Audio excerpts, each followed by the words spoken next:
Torza. Torza, voilà. Bien. Alors, on attaque Maral 1. Donc, on te dit...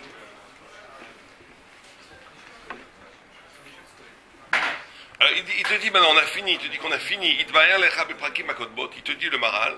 On a expliqué avant toute la notion de grandeur de l'étude de la Torah.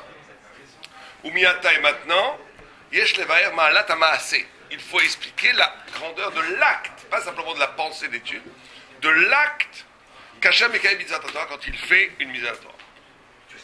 Alors il amène un midrash. Le midrash, Amar David lifnei HaKadosh Baruch Hu. David a dit devant Dieu, Shamreini keishun ben ain,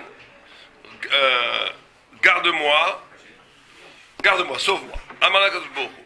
Shamor mitzvotai, il lui a dit, Dieu lui a répondu, tu veux que je te garde? Garde les mitzvot. Tu gardes les mitzvot te gardent. Les mitzvot ont le pouvoir de protéger. Bon.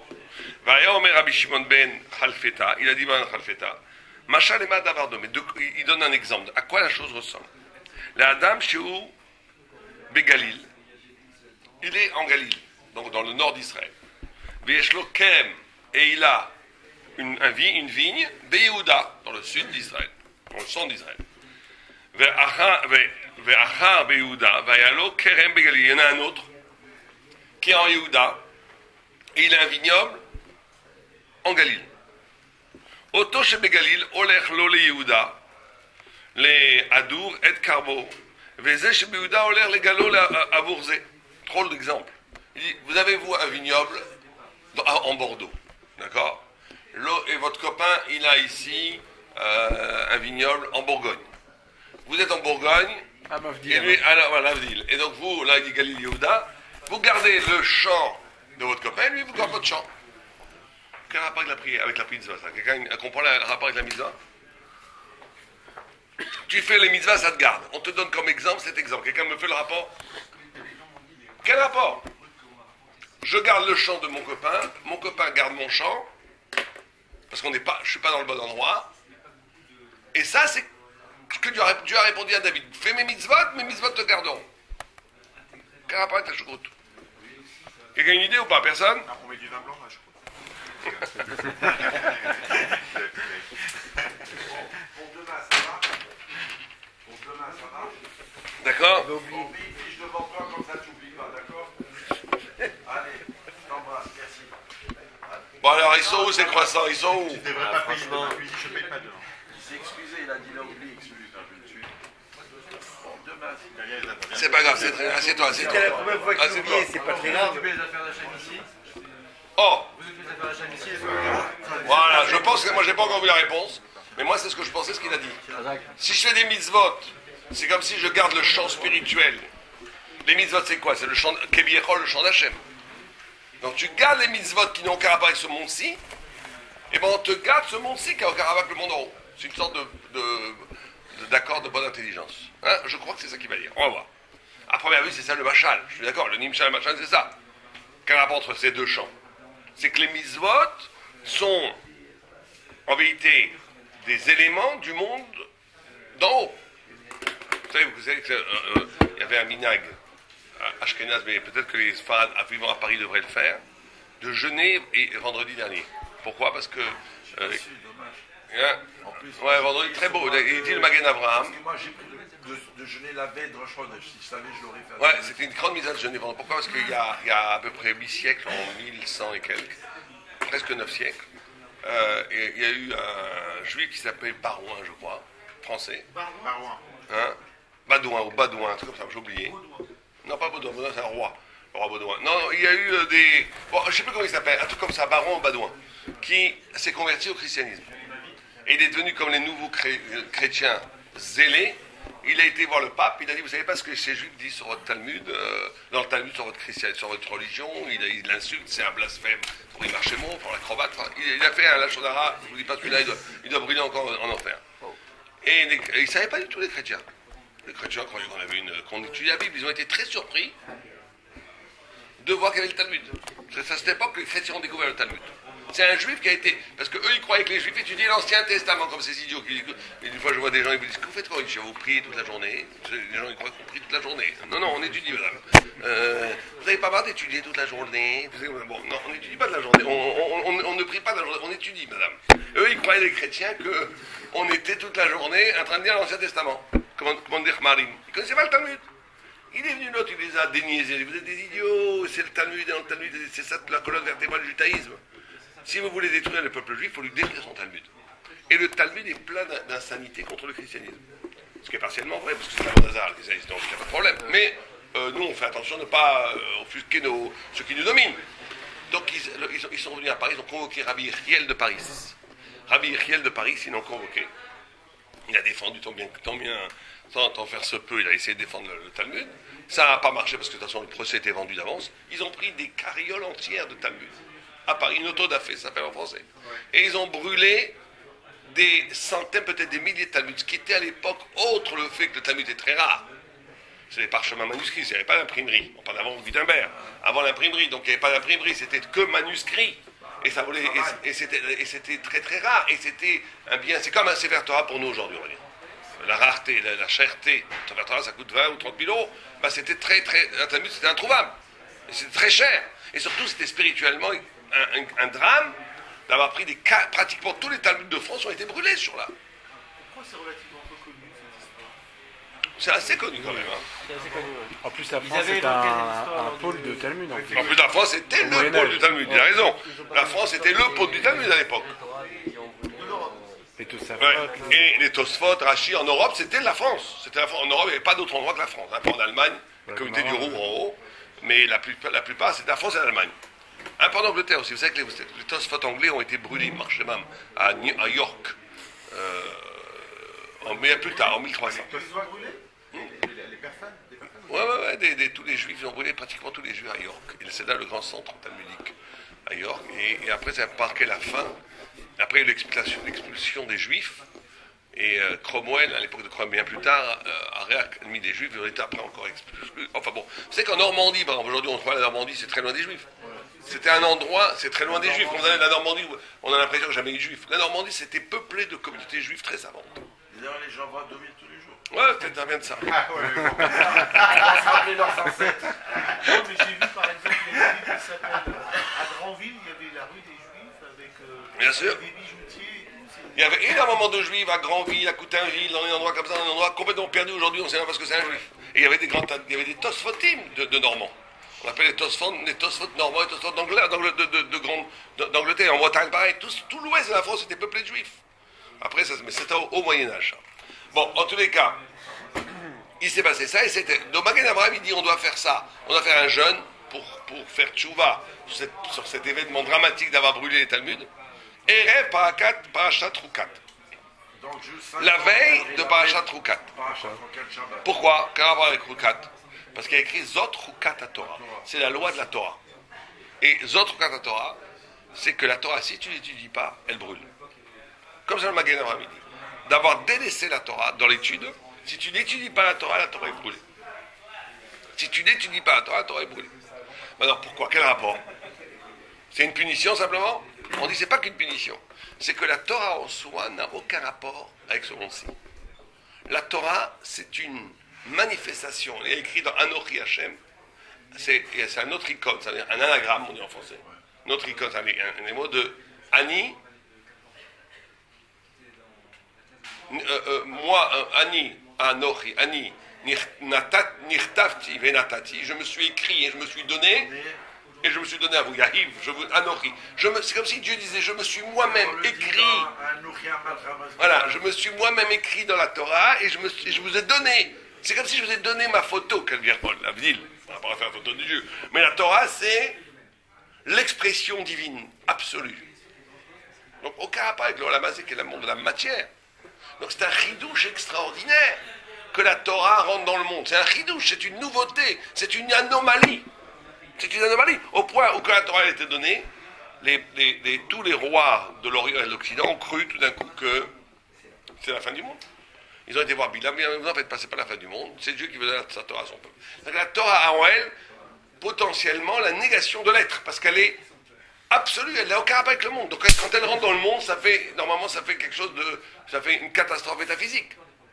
Et c'est ça le chidouche, c'est que non, la Torah, Be'darke Noam, Be'nachat et tout, c'est que la Torah, elle a ce pouvoir-là, la Torah, de rentrer dans le monde. Mais si on n'étudie pas, qu'est-ce qui va se passer? Si on n'étudie pas la Torah, eh ben, elle va repartir dans le monde d'en haut. Elle va remonter au ciel. Et elle va être brûlée. Chaque fois qu'il y a un Torah qui est brûlé, c'est parce qu'il y a un Bitul Torah. Ou la Shonara ou Bitul Torah. C'est toujours comme ça. Et Bitul Torah, ça, vous remarquerez souvent dans les choules où il y a des feux, c'est quand les gens parlent business. Ils avaient fait exactement ce dollar Torah quand les Sfarim... Bon, je ne veux pas parler d'une communauté, je ne veux pas porter de jugement, je ne les connais pas. Mais qu'on sait, on a pour tradition que quand la Torah brûle, c'est que quand on parle, c'est pour ça que ici on va essayer de travailler sur la chose. Il ne faut pas, dans la Knesset, de parler business, parler affaires, pendant Shabbat et pendant même pas Shabbat. On va parler business, on s'endort. Même le rôle. C'est Kadosh ici, c'est Kadosh. On n'a pas le droit de parler business. Attends, la Parnassa, hors Shabbat, on a le droit d'en parler. Non, hors Parnassa tu peux parler, mais pas dans la Knesset. Pas à la synagogue. Tu sors, il y a par exemple, il y avait le Rav Shlomo Zalman Auerbach. Il parlait avec les gens comme ça dans la rue. Quand il rentrait à la choule, son visage se transformait. Il était là, comment ça va, qu'est-ce que tu viens, il parlait de... Il voyait Dieu. C'était fini, on parlait, ça n'était même pas envisageable de parler business. On est ici dans la maison de Dieu. On est ici dans le ciel, on va dire. On ne parle pas de la terre. Donc il faut, sauf si tu as une mitzvah, si tu as derrière la tête une mitzvah, tu parles avec quelqu'un business pour l'aider, et même c'est pas très recommandé parce que ça va très vite dévier pendant des heures de discussion, et on va dire succinctement, si c'est pour aider quelqu'un, il te demande j'ai un problème, je ne sais pas comment régler ce problème, et toi tu as la clé de ce...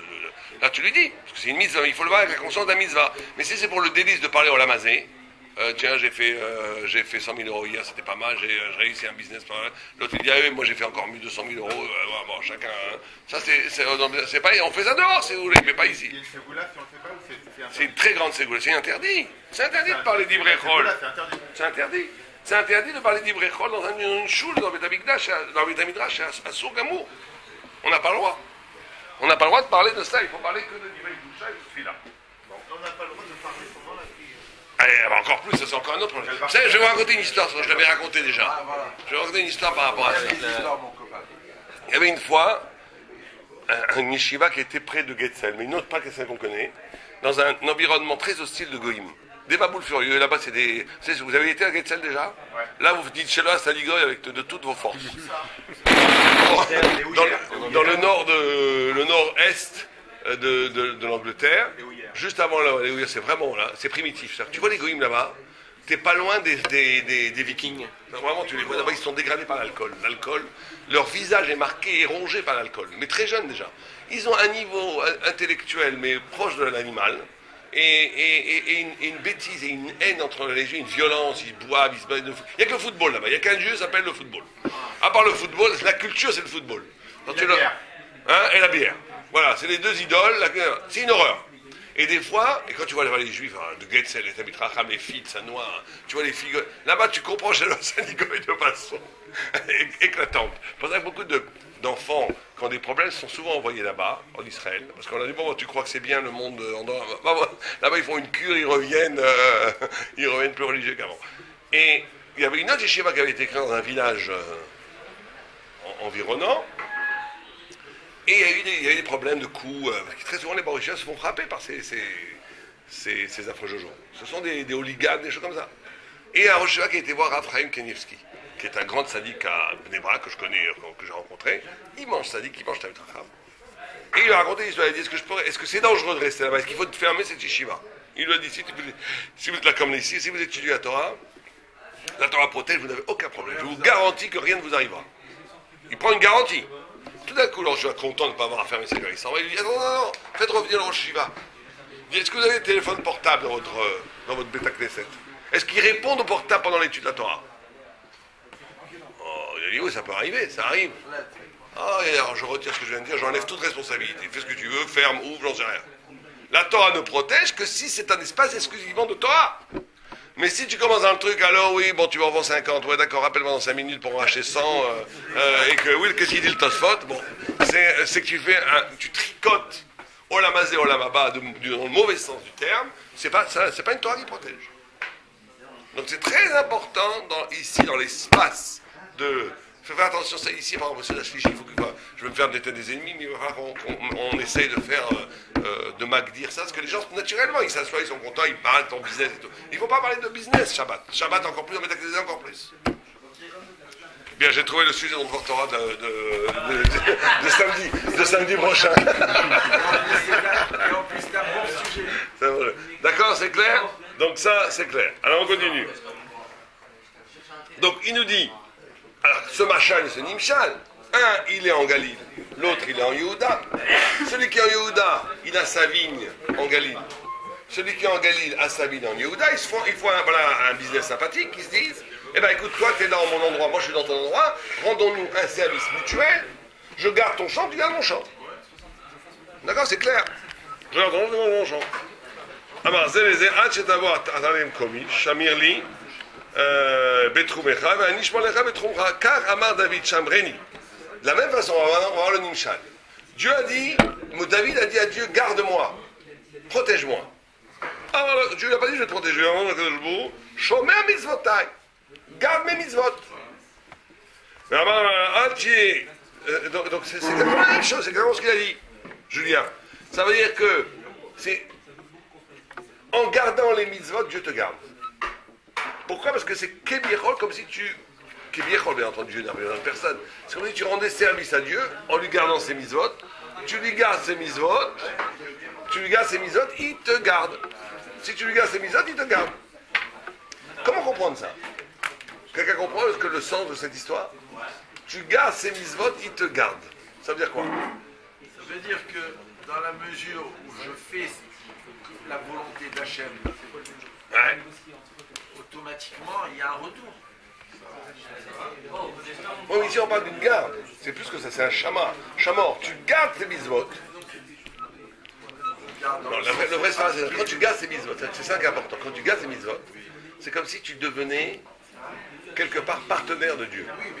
Quand tu deviens partenaire de Dieu, donc tu es couvert, Dieu lui-même te rend. Ce qui est important, c'est d'être capable d'être partenaire d'une dimension spirituelle divine. C'est ça qui fait que tu rentres dans une sphère. Parce que les mitzvot, il ne faut pas les faire que pour soi, c'est l'idée. Il ne faut pas faire les mitzvot que pour soi-même, spirituellement parlant. Je fais les mitzvot parce que ça m'apporte une élévation, je fais les mitzvot parce que ça m'apporte dans la main. Ce qui est naturel, c'est humain. Je fais les mitzvot parce que ça m'apporte quelque chose. Non, il y a la notion du service, du lishma qui entre ici. Je fais les mitzvot parce que quelque part j'essaye d'assumer par cette mitzvah la présence de Dieu sur terre. Quand je fais ça, il m'arrive automatiquement un retour que puisque je me soucie de la présence de Dieu sur terre, eh ben Dieu va se soucier de ma présence sur terre. Et donc il va me garder. C'est ça le plus important. Avoir une certaine dimension de l'ishma, avoir une certaine dimension que je fais les choses pas que pour mon équilibre personnel, mais la notion de responsabilité de qui j'achète. On voit ça très bien quand la Torah est attaquée. Est-ce que vous avez envie de la défendre? Bien sûr. Ça c'est bien. C'est ça qu'on teste. Si j'ai pas mon problème, il dit ce qu'il veut, moi. Déjà, quand on s'appelle, par exemple, un juif, on s'appelle dans le parle. Oui, au nom d'Israël, on s'appelle la Torah. Ouais. D'accord? Amar Rav, il a dit Amar Rabbi, Kriyat Shema Kala Beinecha, que le Shema Israël ne te soit pas léger à tes yeux. Mipnei Sheshbar Amar, vous savez combien de mots il y a dans ce grand Shema? 365. 248. En vérité, il y en a 245. Mais avec Hachem et le Kechem Emet, qu'on dit à la fin, ça fait 248. C'est pour ça que c'est très important que le Shalar Tzibour, quand il dit à la fin Hachem et le Kechem Emet, il est la Kavana de rendre Dieu tout le monde, puisque c'est pour tout le monde qu'il le dit, et ça mashlim, ça complète les 248 mots qui correspondent à quoi? Aux 248 membres du corps. Aux 248 mitzvot positives. Donc c'est très... Et si on sait que le Shalat Tzibour n'a pas cette kavana, on sait qu'il pense à autre chose. On doit le dire nous-mêmes. Moi je dis très souvent moi-même, quand je vois que le Shalat Tzibour il fait de la chazanou, je sais qu'il ne pense pas à ça, je dis moi-même Hachem el Zaham Emet. C'est rare les gens qui ont la kavana, demandez autour de vous, c'est rare les gens qui ont la kavana. C'est même personne. Hein? C'est même personne. Attendez. Non, c'est bien de le rappeler. Mais déjà, de le dire, n'oublie pas quand tu vas dire Hachem Elokechem Emet, d'avoir la Kavanah de renouveler tout le monde.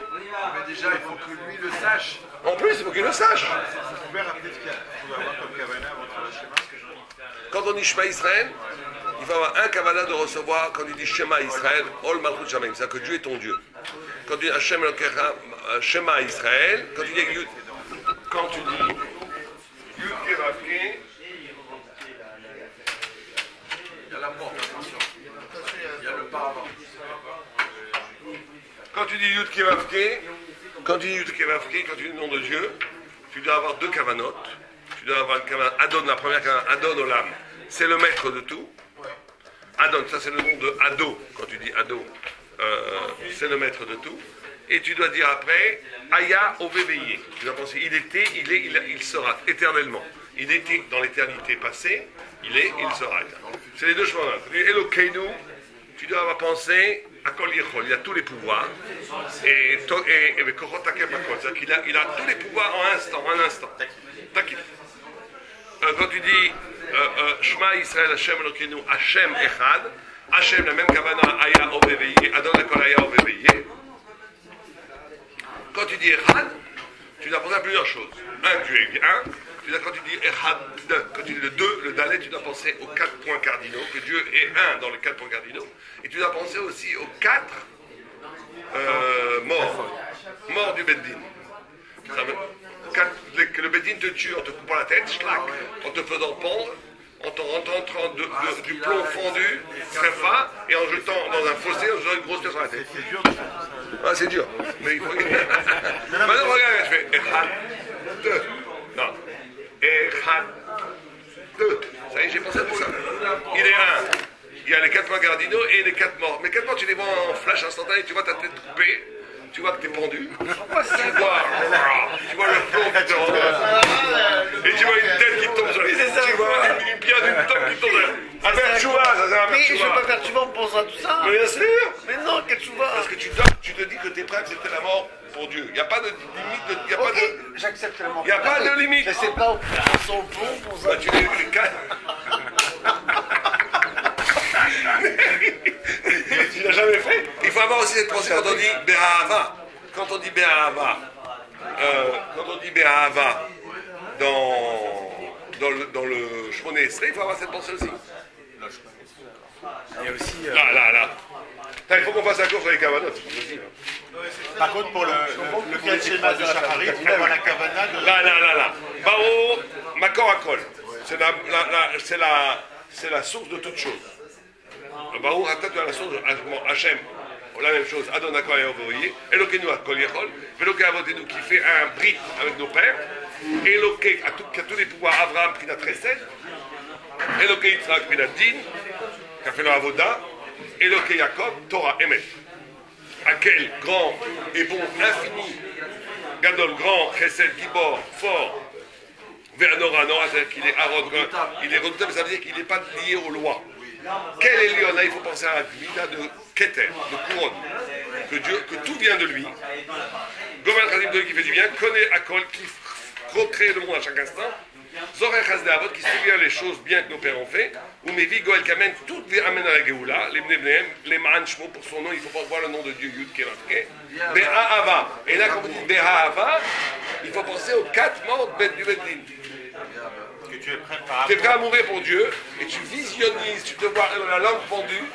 Imagine, tu te vois avec la langue pendue. Tu vois une grosse boule de plomb fondu. Tu te brûles le ventre. Tu dois penser que tu reçois sur la tête une tonne de pierre et tu dois penser qu'avec une jolie épée te coupe la tête, schlac, comme ça, et ta tête voltige dans les airs pour arriver sur un plat d'argent. Alors je fais juste un Meller, il est le maître de tout, et là tu penses, mon Yetzera Tov et mon Yetzera dit qu'il est roi, tout en moi dit qu'il est roi, Ozer qui nous aide à réussir nos choses, ou Moshia qui nous sort des problèmes et qui nous évite des problèmes avant qu'ils arrivent, ou Magen qui nous protège assez bien quand on dit Magen de voir 3 fois quel. Aleph Lamed, Aleph Lamed, Aleph Lamed. Si vous avez le pouvoir essayez de le faire, fermez les yeux, essayez de voir un Aleph Lamed ici, Aleph Lamed ici, Aleph Lamed ici. Vous arrivez à avoir une constellation de 3 quels ou pas? C'est très bien de faire ça. Aleph Lamed, Aleph Lamed, Aleph Lamed. Ça protège énormément. Ça protège énormément. Quel? Parce que Magen, faut de l'entraînement, hein. Magen c'est une gamatria de 93. Même c'est 40, Gimel c'est 3, Nun c'est 50, ça fait 93. 93 c'est 3 fois Kel, le nom de Dieu. Allez, parce que chaque Kel c'est 31. 3 fois 31, 93. Donc Magen c'est en vérité un concentré des 3 du nom de Dieu multiplié par 3, qui est une protection. Magen veut dire protection. C'est un bouclier en fait. C'est un bouclier, et ce bouclier est divin, c'est de voir le quel. Quand tu penses à ça, du Magen, et tu vois ça, ça te protège énormément. Énormément. Il faut penser aussi au chiffre 93. Ça dit Gimel. Bon, Hachem, la même chose, Magen Abraham, qui protège Abraham, c'est que la protection d'Abraham se poursuit jusqu'à nous, se poursuit jusqu'à maintenant. C'est ça, il faut essayer d'avoir un peu de cavale dans les filotes, sinon ça ne sert pas à grand chose. Il faut essayer d'avoir au moins ces cavales, c'est le minimum du minimum. Les kabbalistes, ils ont des milliers de cavales beaucoup plus compliqués. Ça, c'est le minimum du minimum. Et aussi sur le schéma Hachem et Elokeinu, Hein? Hachem, il y a celui qui est. Oui, que celui qui est dans en haut les et en cieux. bas est le même. Ça, c'est Voilà. l'unité. L'unité, c'est que celui que le Dieu transcendant et le Dieu qui a créé la nature et qui agit dans la nature est le même. Mais pas deux dieux différents, Dieu Père. D'accord? Très bien. Donc il dit, le schéma Israël a ce pouvoir d'unir les 248 parties du corps. Hein? Keneged Arbaim Kaliyot Evarim Shem Adam, par rapport aux membres du corps qui est dans l'homme. Umehem Baruch Shem Kavod Malchuto L'Olam Vaed. Et il y a aussi Baruch Shem Kavod Malchuto L'Olam Vaed, fait aussi partie du nombre de 248. Ça fait partie du nombre de 248. Amar HaKadosh Baruch Hu. C'est-à-dire qu'en fait, tous les membres doivent être à l'unisson, en fait, Tout à fait. Tu ne peux pas arriver à l'unité de Dieu si tu n'arrives pas à l'unité à ton intégrité physique et mentale toi-même. C'est pour ça que le Rambam dit qu'il faut être en bonne santé. Il faut manger bari, il faut manger du pain complet, il faut faire du sport. Il y a quoi ce qu'il dit? C'est très moderne. Alors, à l'époque, on ne connaissait pas tout ça. Mais il dit des trucs, on croirait à un journal bio. Il dit parce que celui qui n'est pas intensément en accord et en vitalité avec son corps, imaginons quelqu'un, il est trop gros, comme nous qui mangeons trop, Shabbat. Donc le problème, ça va être quoi? C'est que tu vas pas, et tu vas être en manque de contact avec les abdominaux. Donc il y a toute une partie du corps avec laquelle tu n'es pas bien. Et ça va avoir un reflet spirituel qui a sa traduction spirituelle. Tu vas être faible à ce niveau-là. Il faut être la plénitude du corps, la vitalité du corps. Le fait que dans ton corps, tu es réactif, tu es en liaison avec lui, ça va t'ouvrir des perspectives de sens qui sont liées à ce corps. Les 248 membres ont 248 mots. Donc chaque mot correspond à un horizon du sensé, un horizon d'intelligence. On a trop l'habitude de toujours exploiter sur ce qu'on connaît. Et donc on va en vérité étudier la Torah qu'avec la cervelle, avec le mot qui fait la cervelle. Ben totafot. C'est bien, mais ça ne suffit pas. C'est dommage parce qu'il y a d'autres choses. Les vaveras, ton corps, ton émotion. Chaque mot renvoie un corps. Ça serait intéressant d'ailleurs un jour de faire la liaison entre le mot et le membre du corps. Chaque mot, chaque fois, schéma c'est les oreilles. Schéma c'est l'Israël. Schéma c'est les oreilles. Israël c'est un des cerveaux, parce qu'il y a plusieurs cerveaux. Dieu c'est le haut du cerveau. Echad c'est la notion de dents, parce que c'est les dents elles font le. Il y a énormément de choses comme ça. Tout est. 248 mots, on va prendre 3 et c'est 4 mots qu'il va faire. On peut commencer un truc comme ça, c'est intéressant. Ouais. Encore, on continue. Bon, il nous reste 5 minutes. Donc il dit. D'accord?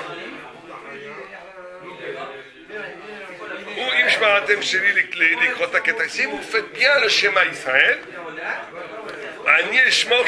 je vous garderai vous. Ceux qui disent bien le schéma est gardé. Moi je vais vous raconter une histoire.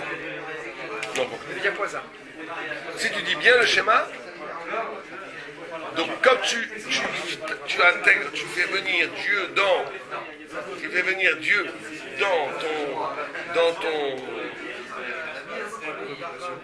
ta vie, et ben Dieu rentrera dans ta vie. C'est aussi simple que ça. C'est pour ça qu'on a dit qu'il faut qu'elle soit un peu désintéressée à la mitzvah. Tu dois faire ça pour que la Torah existe dans le monde. Avec un souci que la Torah existe dans le monde. Si quelqu'un fait les mitzvot que pour lui, à un moment donné, ça ne va pas. Ça ne suffit pas. Même si c'est que pour lui d'un point de vue spirituel. Quelqu'un qui fait les mitzvot que pour gagner son olam haba, c'est pas suffisant. C'est le sens de la chouka de la paracha de cette semaine. Une mitzvah qui est faite Voilà. entièrement Pour Dieu, Nishma. Et cette mitzvah qui est faite pour Dieu, elle a le pouvoir de te protéger parce qu'elle a le pouvoir d'introduire. Au début, on doit faire chez l'olishma pour que ça devienne lishma. Ouais, tu peux faire l'olishma chez l'olishma. Bien sûr. ויש לשאול דמה עניין המשל אצל הנמשל. כי אלו הדברים שייכים רק באדם, אשר אחד יאמר לחברו, שומר לי את הכרם שלי, והוא בתחומך, ואני אשמור בכרמך שהוא בתחומי. Alors il pose la question qu'on a posée. Il dit, quel rapport entre deux hommes qui ont besoin chacun de l'autre pour garder chacun respectivement leur propriété, puisqu'ils se sont trouvés de façon accidentelle chacun dans un endroit différent, et le rapport entre nous et Dieu. Nire lomar, ki rotze lomar, ki adam en lo shmira lenafsho rak Hashem yitbarach hu shomer lenafsho. וזה כי יש לאדם יותר פגעים משאר הנמצאים מכמה דברים בשביל הנשמה העליונה שיש לאדם. שלא יראוי לפי הטבע ולפי המדרגה שהיה לאדם, אשר הוא מן התחתונים, נשמה עליונה מן השמיים, לפיה יש לו מדרגים יותר מכאשר יש לאחד דבר שאין ראוי לו. Incroyable ce qu'il dit. Incroyable. Il dit l'homme est fondamentalement en danger. L'homme est fondamentalement en danger plus que les animaux. Parce qu'il dit les animaux, ils vivent en harmonie avec la nature. Ils vivent dans leur unité. Ils sont en harmonie totale avec l'univers dans lequel ils vivent. L'homme étant investi d'une neshama, comme un peu ce qu'on a dit sur la Torah, et que la neshama n'a rien à faire ici. Elle n'est pas dans son milieu naturel. Elle fait partie des mondes supérieurs. Et elle est tombée ici dans un corps qui est les mondes inférieurs. Donc elle est en danger. Parce que toute chose qui n'est pas dans son endroit est en danger. Elle n'est pas à sa place. Elle est attaquée. L'élément de la nature, c'est que quelqu'un plus va être spirituel, plus va être en danger, fondamentalement. On va voir que ça va s'inverser. Oui. Plus quelqu'un est un goy bien bourru, qui vit au niveau un pêcheur normand, fichez-moi la paix, tranquille, il va rien arriver, les Normands, quand tu vois les Normands, ça fait ça, les journalistes en Normandie, ils sont misken, il se passe rien depuis 500 ans. Tu vas en Israël, il se passe en 1 an en Israël ce qui ne s'est pas passé en 500 ans en Normandie. C'est le pays de prédilection d'Israël. Pourquoi tout se passe toujours en Israël? Parce qu'il y a une très haute spiritualité, le monde attaque. Il y a toujours des choses. Vous savez qu'il y avait à un moment donné, Jérusalem, c'était la ville au monde où il y avait le plus de correspondants étrangers. Non, un peu moins, voilà. Depuis quelques temps, le monde, avec le printemps arabe, ça s'est un peu déplacé. Mais sur les 10 dernières années, la ville où il y avait le plus de correspondants étrangers, plus que New York, plus que Paris, Jérusalem, c'est un business génial pour les hôteliers et les restaurants israéliens, c'est formidable. Vous avez à plein temps 1000 journalistes, et qui dépensent, qui en plus avec la carte de crédit payée par les trucs, tout va bien. C'est très bon tout ça, mais bon, ils sont là pour dire la génération, donc c'est moins bon. Mais c'est l'endroit où il se passe le plus de choses au monde. Pourquoi? Parce que comme le peuple juif est au-dessus de la nature se venge, attaque. Quand quelqu'un est dans la nature, il est protégé par la nature. Donc qu'est-ce qui va protéger le peuple juif? Que Dieu. Que Dieu. Que Dieu. C'est pour ça qu'on n'arrête pas de se battre là-bas avec les laïcs en Israël. Les laïcs, qui n'arrêtent pas de nous rabatiner les oreilles en disant on va être un peu comme les autres, l'armée, on n'a pas besoin de la Torah. C'est des fous furieux. C'est des fous furieux. Ils sont en train de scier la branche sur laquelle ils sont assis. Ils ne se rendent même pas compte. Ils sont fous furieux. Il y a eu dernièrement un tekes. Un tekes, ça veut dire une cérémonie pour les morts des soldats d'Israël. C'est quelque chose inenvisageable en France. Et le général ou le colonel Kadli, il a dit oui, on va changer la... non, il a dit normal, il a dit Eloké, le Dieu de miséricorde. Il y en a un qui s'est dit non, pourquoi vous faites rentrer Dieu ici? C'est la Kriya Datit. On parle de mort là, on parle des gens à la mémoire des soldats morts. Il dit, on ne va pas mettre Dieu. On va pas mettre Dieu dans la prière, on va dans la cérémonie. On va dire les soldats qui sont morts pour la France. Quel rapport pour Israël? Quel rapport avec le Dieu? On en est arrivé là, que même pour une cérémonie de la mémoire de mort, on va contester le droit d'évoquer Dieu qui protège le peuple juif. C'est la Kriya Datit. Bon, parce que les Israéliens, en vérité, ils sont dans la vérité. Comme ils sont dans la vérité, ils vont jusqu'au bout de la logique. C'est pas comme ici, les gens, ils font la noce toute la journée, ils font des avérences toute la journée, et après ils parlent au bon Dieu. C'est vrai que c'est illogique ici. Au moins en Israël, ils ont une logique. Ils ont une logique qui dit, où on croit encore, nous on croit pas, qu'est-ce que nous amène Dieu? Ils sont logiques au moins. Mais bon, mais la lutte là-bas, elle est terrible. Hein. Moi, j'ai eu un débat à Tel Aviv avec un mec qui s'appelle Charter. Vous connaissez Charter? Charter, c'est un gars qui a écrit un livre, qui s'appelle comment son livre? J'ai oublié. Genre le deuxième conflit. Le vrai conflit en Israël, c'est pas arabe-juif, c'est religieux par religieux.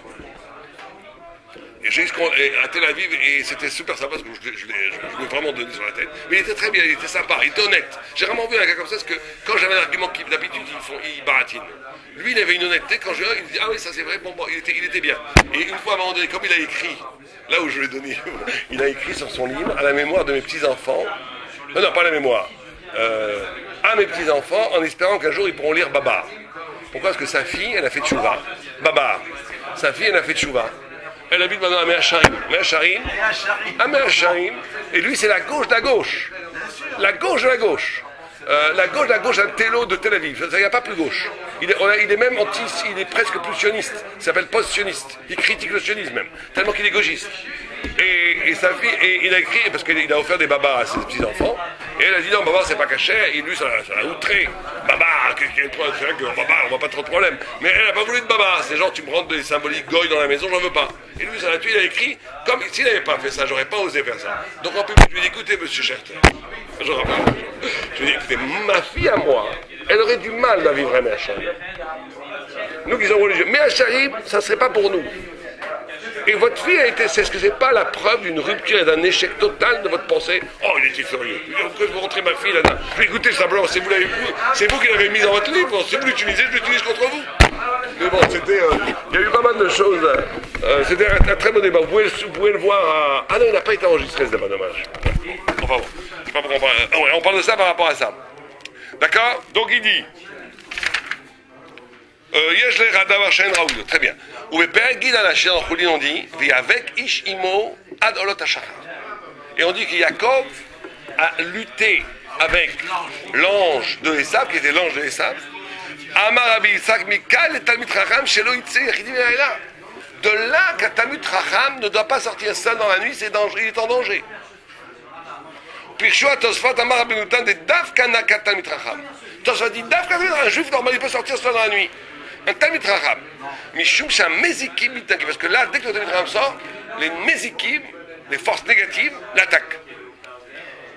Comme il est dit là-bas, Gimel, Tzrichim, Shimur, 3 ont besoin de garde, Talmid Chacham, le Melech, le roi, et le Khatan. Et ont besoin d'une garde, ils ont besoin d'être gardés. Le roi d'Israël doit être gardé. Un khatan, le jour de sa choupa, doit être gardé. Il faut un chouchbinim. Il faut... Non, il y a... Comme il sort de la nature, c'est ça qu'on essaie d'expliquer. Comme il est élu à ce moment-là, tout ce qui est élu est attaqué. Tout ce qui est élu est attaqué. C'est ce que disait, j'aime pas tellement citer des auteurs grecs, mais lui, il est exceptionnel, Friedrich Nietzsche, vous avez entendu parler de lui. Il a une phrase que j'aime beaucoup, qui est un éclat, une parole de Torah sans qu'il s'en rende compte. Il a dit, il faut protéger les forts des faibles. Il faut protéger les forts des faibles. Parce qu'il dit les faibles, voilà. Il dit le fort est solitaire. Le fort est solitaire, il vit seul, il est dans la vérité. Il n'a besoin de personne. Les faibles, comme ils sont faibles, ils s'unissent. C'est l'esprit grégaire, c'est-à-dire de rassemblement. La foule se venge pour tuer le fort. Il faut protéger les forts des faibles. Sur ça, c'était pas mal. C'est-à-dire que, et ça, ils s'en rendent compte, il a parlé du peuple juif. Le peuple juif a été attaqué tout le temps dans l'histoire. Tout le temps. Pourtant, c'est le peuple fort. Voilà. Bon, non, c'est pas que je l'aime pas, c'est que ça m'ennuie de lier la cause d'Israël à quelqu'un qui court les jeunes filles. Parce que même lui, il a avoué qu'il a eu une relation, il y a eu une relation. Donc moi, je suis très ennuyé. C'est vrai qu'il porte le nom d'Israël. Il est juif, il y a une mise de solidarité. En plus, il est Cohen. Donc tout ça faisant, mais il ne faut pas non plus oublier que c'est un affreux Jojo qui court les filles toute la journée. Il faut qu'il fasse choix là-dessus. Mais c'est un Cohen halal. Il est marié avec une groucha. Ouais, en plus il est marié avec une groucha. Halal. Mais on m'a dit que c'est quelqu'un, un arabe que je connais qui a fait la roupa. Ça me paraît très étonnant. Les Arabes, ils Il s'agrouille. Comment il a pu lui faire ça? Non, non. Moi j'ai entendu ça. Il n'y a pas de problème. Mais les a pas mariés. Ah, vous repartez aujourd'hui? Je crois qu'il n'a pas marié. Je crois qu'il les a pas Oui, elle m'a dit qu'elle sera là cette Il y a un semaine. problème de bouche de... Bon, bah alors, merci à Thomas. Il les a pas mariés. J'ai encore eu. Et ils ont fait quelque chose chez eux. Vous connaissez sûrement son père, c'est Goldberg. C'est le professeur Goldberg? C'est pas son père, c'est pas le professeur Goldberg que je connais. C'est Jacques Goldberg qui était avec moi en pilote court, il a dit, c'est l'excellent. À l'âge du 9 ans. D'accord.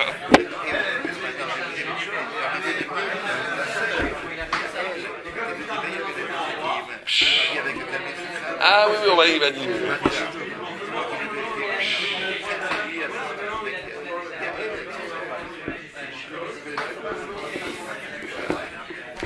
Bien.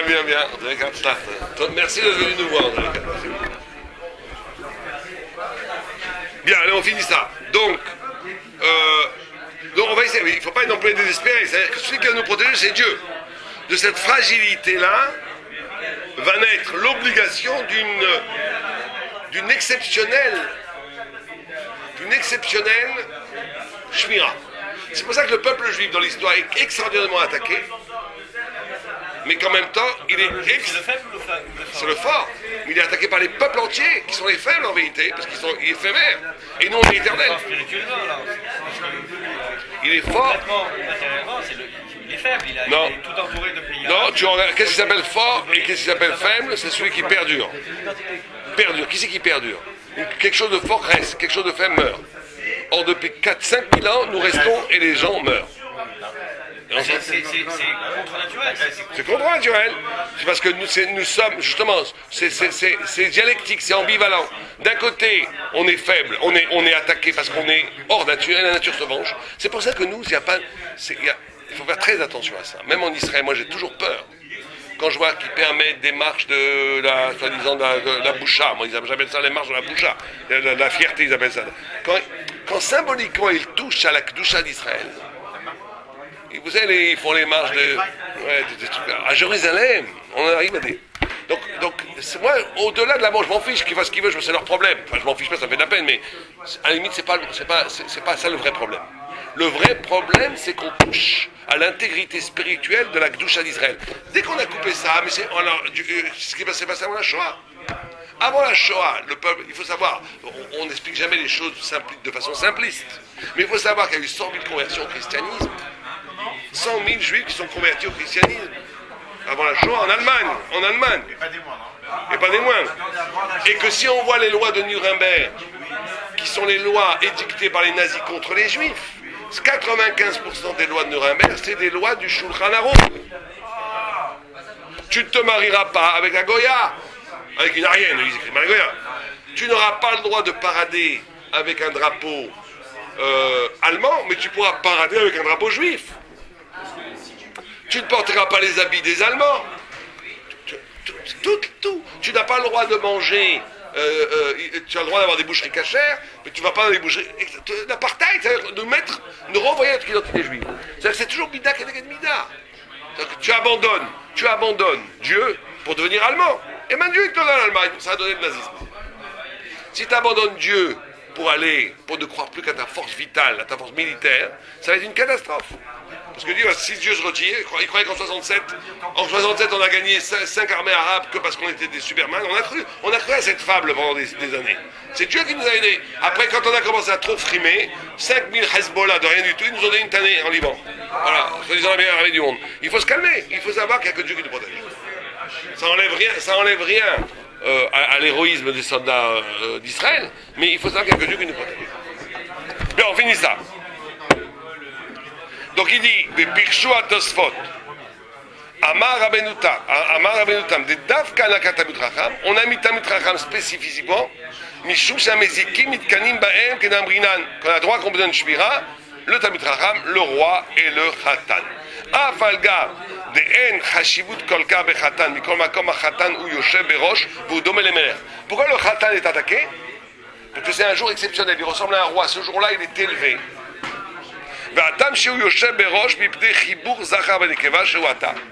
À cause de l'union du féminin et du masculin. Ok, on a vu ça. Le Talmid Chacham aussi est séparé par l'intelligence qu'il a. Le roi lui aussi est séparé parce qu'il est Melech. C'est pour ça qu'ils ont besoin d'une protection qui vient de Dieu directement et qu'ils sont attaqués. Et donc si tu le mérites, Dieu te protège. Mais si tu ne le mérites pas et que tu es juif, tu ne le mérites pas avec tes khatan et que tu oublies Dieu, tu vas être attaqué. Et donc à ce moment-là, il peut y avoir la pire des choses. Ce qu'on a dit, si l'homme ne reçoit pas la Torah et qu'il reste juif, donc il se sépare du haut qui le protège. Donc il va pas être gardé. Dans ce cas-là, il est en très très grand danger. Donc on a appris ici l'alliance première. L'alliance première, c'est que plus tu es spirituel, plus tu es détaché de la nature, plus il y a une sorte d'isolement qui te met en danger. Et la seule façon d'être protégé, c'est une connexion avec le haut, qui veut que tu es protégé par Dieu, et dans ce cas-là, tu es invulnérable. Mais si tu abandonnes cette protection vers le haut, alors au contraire, tu deviens plus vulnérable que le goy ou que l'animal. Mais il y a quelque chose qui me gêne quand même dans ce raisonnement, parce que on voit les laïcs, théoriquement, si on suit ce raisonnement, les laïcs qui rejettent les lois d'en haut, ils devraient être attaqués de toutes parts. Or, c'est pas du tout ce qu'on voit, c'est plutôt le contraire. Non, là, il faut voir à long terme. Il faut voir dans l'histoire d'Israël. Il faut voir que et ça dépend de ce que tu appelles attaquer. Toi, tu crois que les laïcs ils vont bien, mais c'est pas comme ça que ça se passe. Qu'est-ce qu'on doit comprendre? C'est pas qu'une agression physique qui peut être. Ça peut être aussi un délabrement dans le rapport avec les enfants, avec eux-mêmes, avec la déprime, avec toutes sortes de choses. Il faut faire une étude. Il y a quelqu'un qui a fait cette étude, il s'appelle Rav Gershal. Il dit la presse, elle manipule les concepts. Elle compare toujours ce qui n'est pas comparable. Elle prend un professeur d'université, elle le compare avec un délinquant religieux. Et après on dit voilà, c'est pas comme ça qu'il faut faire. Il faut comparer ce qui est comparable. Tu prends un professeur d'université, tu prends les Gdoléador, les grands rabbinim. Tu prends un avraire, tu prends un chercheur normal. Tu prends un bourgeois normal, tu prends un bourgeois relais. Tu prends un délinquant religieux, et tu vois la différence. Quand tu fais cette étude de façon rigoureuse, scientifique, tu vois véritablement que celui qui est pas dans la Torah est dans un état infime. Il n'y a pas photo. Regarde, tu prends les quartiers religieux, les quartiers pas religieux. Qui a fait cette étude? Rav Gershal. Il n'y a pas photo, à tous les niveaux. À tous les niveaux. Mais simplement, il faut comparer ce qui est comparable. Tu peux avoir un quartier défavorisé religieux et prendre un quartier hyper branché et favorisé et socioculturel très haut par religieux. Ça, c'est malhonnête. Tu prends deux quartiers défavorisés religieux, un religieux et un pas religieux. Prends Beth Vegan avec... là, tu vas voir. Et là, tu vas voir dans le rapport aux eaux, dans l'harmonie, dans mille choses. Il y a aussi du bien partout, mais... Donc l'attaque n'est pas qu'une attaque physique. Et ceci, il faut s'y revoir à long terme. Il faut voir dans la pérennité d'Israël. On a vu chaque fois que Rabbi Israël lâchait les mitzvot, qu'il y avait à un moment donné une attaque. L'attaque, elle n'est pas ciblée contre les bons, contre les mauvais. Tout, ouais. Parce qu'on est un corps, Ouais. Parce qu'on est un corps. L'attaque, elle va se faire globalement contre le peuple. Quand l'attaque, elle se fait, il n'y a pas de distinction. Religieux par religieux. La preuve, c'est que pendant la Shoah, parce qu'il y a écrit qu'une fois, parce que nous sommes, les religieux sont responsables du délabrement des non-religieux. Parce que si tu étais si classe et si grand et si proche de la vérité, tu devrais être un exemple qui fait que les gens ne pourraient pas abandonner la Torah. On a une responsabilité dans la chute des autres. Bien, on fait la...